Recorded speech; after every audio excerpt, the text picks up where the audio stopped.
Hey guys, um, so no one saw my last video, so, I mean, it's got no views as of this recording, and that's unusual, because there should have been like one or two already, but that's about it. So I'm gonna link it down below because I know some people are gonna be like, wait a minute, I missed a video, and yeah, because we put one up yesterday for you guys, um, at our normal time. I don't know what happened. I don't know where you were. But anyways, welcome back to, the old 62. This episode is over the human key, also known as Paul Bowden. I guess I'm saying that right. Bowden. I don't know how else you would pronounce it. Huh.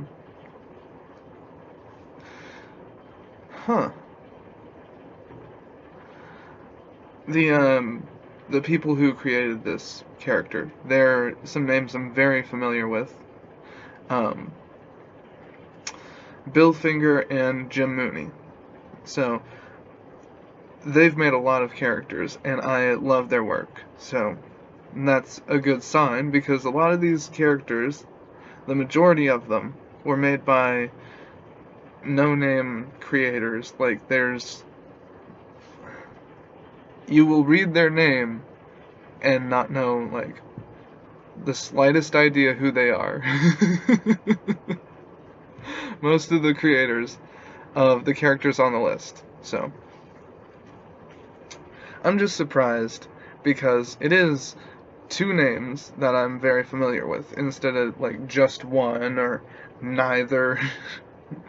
But to get into appearances, the Human Key first appeared in Detective Comics number 132 in 1948.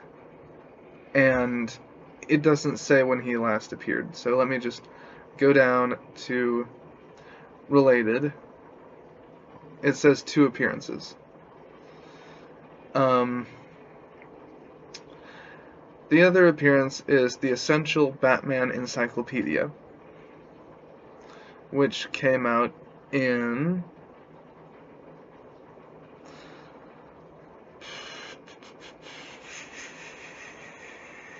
it's not saying.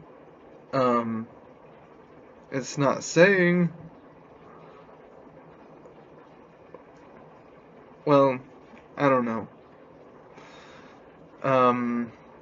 It doesn't say. I mean, what am I supposed to do? It just doesn't have the dates on there that I could find. But, I mean, it would be easy for someone to find if, you really put effort into finding it. So, if it's that important, like, the Batman Encyclopedia is not even a story, it's just a bunch of information on characters and different things, so it's cool. Let's get into history. Paul Bowden was a key expert. I don't know how you do that. Is there a class you can take to learn about keys? Who was forced into crime and took upon the identity of the human key. It doesn't say how, it just, yeah. As a kid, Bowden played the violin, but soon he realized he had a natural talent for opening locks. In his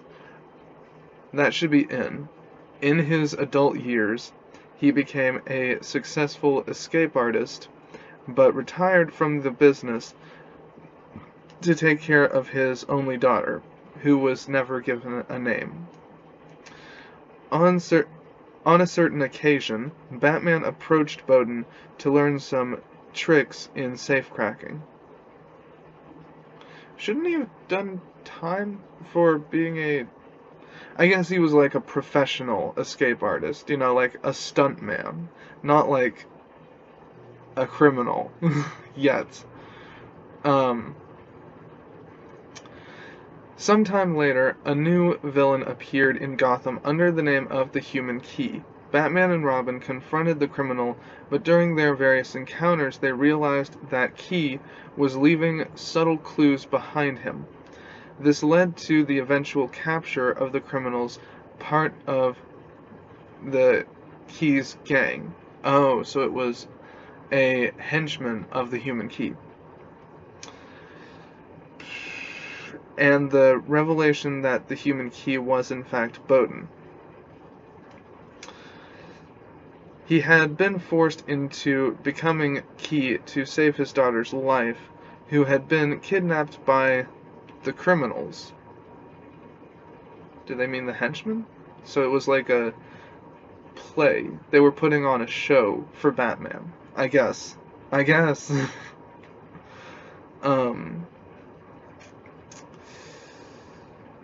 After the case was solved, the criminals were arrested and all charges against Bowden were dropped. Huh. And that's the end of the article. That's it. Powers and abilities. No powers, but he's... What is escapology? He's proficient in escapology, I guess, because that's listed as a ability, and also music. So,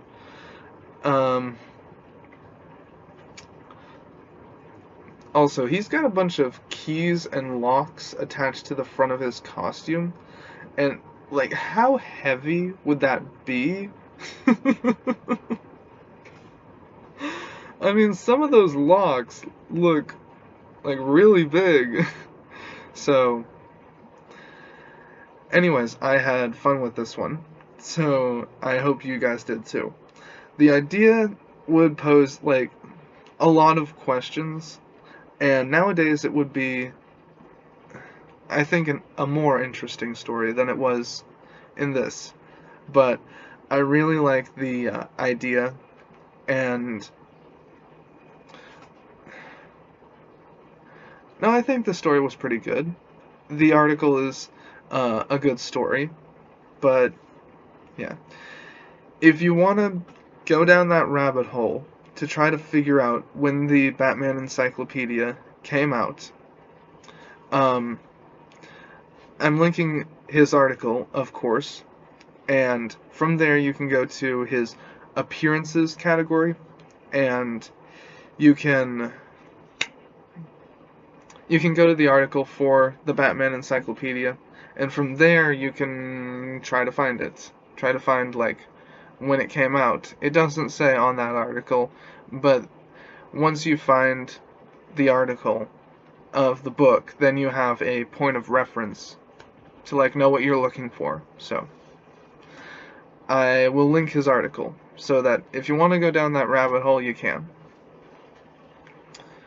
But I had fun with this, and I hope you guys did too.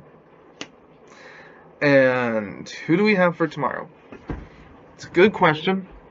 You don't want to come out and say it, but you want to let people expect. Give them something to expect.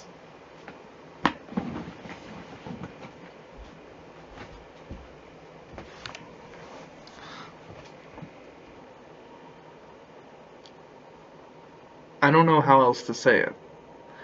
Imagine the opposite of the Joker. I'm just going to leave you with that. Again, check out my last video because it should have got more coverage than it did. Of course, when I posted the video, Twitter was updated. There was a post on Twitter, so if you're following my Twitter and you have notifications on, then you should have got a thing that told you I posted something on Twitter. From there, you could have found out, like, even if you didn't have notifications on for my YouTube, which I don't know, if you've been subscribed, why wouldn't you have notifications on? Anyways, I'll wrap it up, because I don't have anything else, I guess. And I'll see you next time. Peace.